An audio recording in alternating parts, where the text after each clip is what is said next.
চুরির তদন্তে নেমে বড় সাফল্য পেল রায়গঞ্জ থানার পুলিশ। উদ্ধার হলো নগদ টাকা ও সোনা রূপা। পুলিশ সূত্রে জানা গেছে, গত 18 মে 2024 তারিখে উত্তর দিনাজপুর জেলার রায়গঞ্জ শহরের নেতাজি পল্লীর বাসিন্দা ব্যবসায়ী শুভাশিস কুণ্ডু নিজের বাড়িতে এসে দেখেন যে বাড়িতে চুরির ঘটনা ঘটেছে। নগদ টাকা, সোনা রূপার গয়না সহ জিনিসপত্র নিয়ে চম্পট দিয়েছে দুষ্কৃতীরা। খবর দেওয়া হয় রায়গঞ্জ থানার পুলিশে।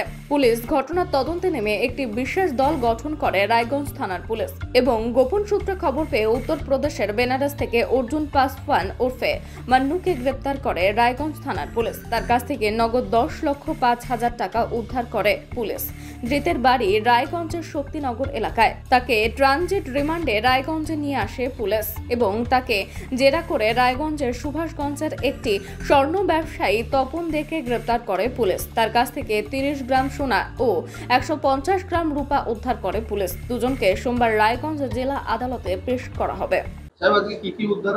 নেতাজি পল্লীর বাসিন্দা শুভাশিস কুণ্ডু, উনি 1 মাস বাড়ির বাইরে ছিলেন চিকিৎসার জন্য। তো 18/5 তারিখে ফিরে এসে উনি দেখেন উনি বাড়ির দরজা ভাঙা, 5,85,000 সোনা, বাসনপত্র এবং অন্যান্য জিনিসপত্র চুরি হয়েছে। তারপর আমাদের এসপি সাহেবের নির্দেশে একটি টিম গঠন হয় এবং সেই টিম তারপরে আমরা সার্চ করে সোর্স লাগিয়ে উত্তরপ্রদেশের বেনারসে ওখানে এখান থেকে চুরি করে পালিয়ে গিয়েছিল অর্জুন এলাস মান্নু পাসওয়ান, শক্তিনগরের বাসিন্দা।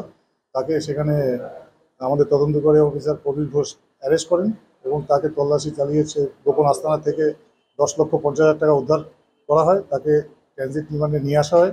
নিয়ে আসার পর তাকে জিজ্ঞাসাবাদ করে সুভাষগঞ্জ এলাকার সোনা ব্যবসায়ী তপন দে, তিনি কিছু সোনা কিনেছিলেন। সেই সোনা 30 গ্রামের মতো সোনা গলিয়ে ফেলেছিলেন এবং রূপোর বাট গলিয়ে সেটা উদ্ধার করা হয় এবং মান্নু পাসওয়ানের বাড়ি থেকে একটি মিক্সি মেশিনও উদ্ধার করা হয় এবং কোর্টে গতকাল।